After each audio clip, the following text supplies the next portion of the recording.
চাঁদপুর আদালত চত্বর, rail station ও লঞ্চঘাট এলাকায় গড়ে উঠেছে এক ভয়ঙ্কর সিন্ডিকেট।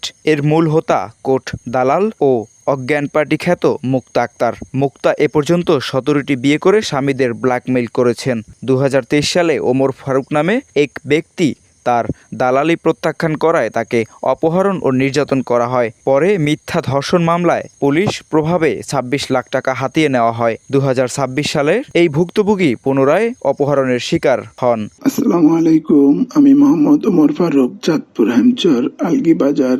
দীর্ঘ 17 বছর আমি অত্যাচারিত, নির্যাতনের অনেকটাই শিকার হয়েছিলাম। খালি নামাজ পড়ে মাটির দিকে চেয়ে চেয়ে বলতাম, আল্লাহ কখন আমাদের নেত্রী বেগম খালেদা জিয়াকে একবার ক্ষমতায় বসাবেন। 2023 সালে একটা ঘটনা আজও ভুলিনি। আমি চাঁদপুর গিয়েছিলাম মার্কেট করার জন্য। গিয়ে শুনি চাঁদপুর এমপি মহোদয় শেখ ফরিদ আহমেদ মানিক সাহেবের বাসার গেট ভাঙা হয়, কিন্তু আমি শুধু দাঁড়িয়ে ছিলাম। আমার পূর্ব পরিচিত চাঁদপুরের একটি মহিলা দালালের সাথে শত্রুতা ছিল। শত্রুতার কারণে চাঁদপুর কোর্টে আমার একটা মামলা ছিল এবং চাঁদপুরের সেই দালালের মাধ্যমে মামলাটা পরিচালনা আমি করেছিলাম।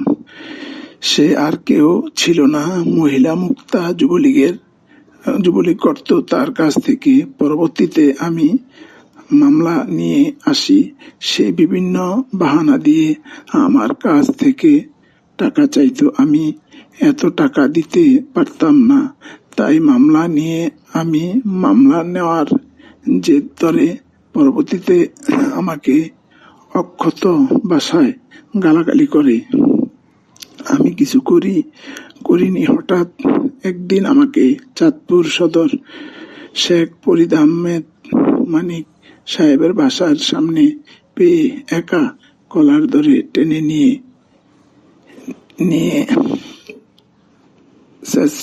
যায় একটি রুমে। বিভিন্নভাবে অপহরণ হওয়ার পর কোনো বিচার পাইনি। মিথ্যা অভিযোগ দিয়ে মামলার ছাড়া পুলিশ দিয়ে ধরিয়ে নেওয়া হয়, যেহেতু তাদের ক্ষমতা কিছু করার ছিল না। 5 লক্ষ টাকার বিনিময়ে আমি থানা থেকে বের হয়ে আসি। পরবর্তী এসে আমাকে বাসায় থাকতে দেয়নি, বিভিন্নভাবে হয়রানি করতে, নারী নির্যাতন ও ধর্ষণ মামলা দেওয়ার ভয় ভীতি দেখাইয়া আমি নিরুপায় ছিলাম। মনে মান সম্মানের ভয় দেখিয়ে তাকিয়ে আল্লাহর কাছে বিচার দিতাম। 2024 সাল পর্যন্ত যে প্রায় আমার কাছ থেকে 26 লক্ষ টাকা নিয়েছে, উপরে আল্লাহ সাক্ষী, এখন সে একই অপরাধ করছে। কাদের সহযোগিতা পেয়ে এবং তাকে যখন চাঁদপুর মডেল থানায় নেওয়া হয়, একজন আসামি থানায় ওকে মামলার আসামি হিসাবে আটকানো ছিল। মামলার আসামি হিসাবে যখন থানায় থাকে, তার হাতে কিভাবে প্রশাসনের মাধ্যমে মোবাইল দেওয়া হয়, বিভিন্ন জায়গায় সে মোবাইল দিয়া যোগাযোগ করেন। এবং এর বিরুদ্ধে আবার যখন আমরা মামলা দায়ের করেছি, পরবর্তীতে থানাতে আমাদের মামলা নেই। কি কারণে?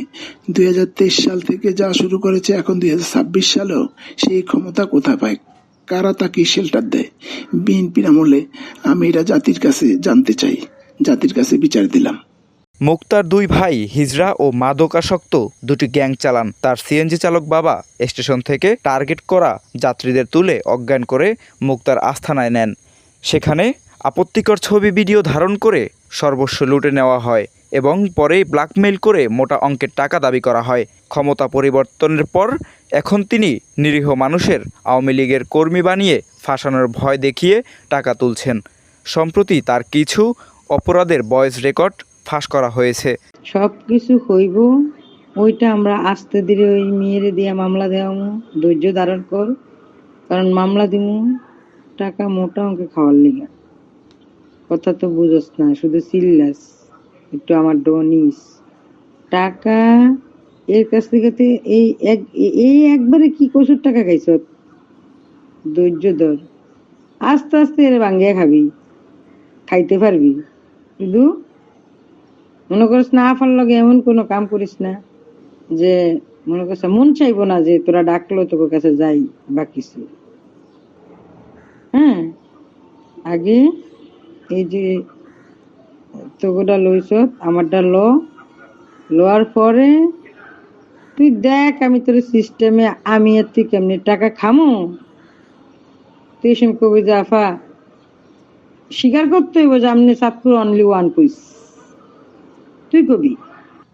তো উনি জিজ্ঞাসা করে নাই কোন মেয়ে বা কি, তুই যে কইছ শালন মাইয়া হাজির করবো কইতেন তুই চালাস, তোরে আমি কইছি আগে খুচরাটা লইতি। কিন্তু সবাই ভাববো যে এটা এটি তো যা হইতেছে সব সত্যি। আমি চাঁদপুরে থাকতে তখনও জ্বালাইছে যে ওই কে তারে র্যাপ করছে, এটা নিয়ে দুনিয়ার হুরুস্তুল কারবার, এটা ফোন বাজেন ওই করেন এই করেন ধরিয়া নেন। এখন র্যাপ করছে না করছে তার লগে কি অনৈতিক কাজ করছে এইটা তো মাইন্ড করি না। আমি তো ওরা জানতাম ওই সময় আমি যখন চাঁদপুরে ছিলাম, জি জি স্যার, তখনও সে অনেক লোকের ডিসচার্জ করছে, এটা আমার নলেজে আছে। জি স্যার, ঠিক আছে, জি স্যার, সে খুব জ্বালাইছিল, এটা খুব জ্বালাইছিল। সে কোনো ওইসব আজে বাজে অভিযোগ নিয়ে আসলো তো। জি স্যার, পরে আমাকে কে যেন বললো যে আচ্ছা ঠিক আছে এটা কোনো রকম আপোষ করে যাও। আপোষ তো আমি করবো না, আপনারা করে দেন। জি স্যার। তো পরে তারা আপোষ করছে। আমি জানতাম সে তার সম্পর্কে জানতো যে সে খুব খারাপ লোক, এই অনেক অভিযোগ নিয়ে খুব ঝামেলা করতো। কিছুদিন আগে গ্রেপ্তার হলেও হাজতখানায় মোবাইল ব্যবহারের সুবিধা পান মুক্তা, যা নিয়ে জনমনে ক্ষোভ সৃষ্টি হয়। এই ভয়ঙ্কর সিন্ডিকেট মূল্যের র্যাব প্রশাসনের জরুরি পদক্ষেপ কামনা করছেন এলাকাবাসী।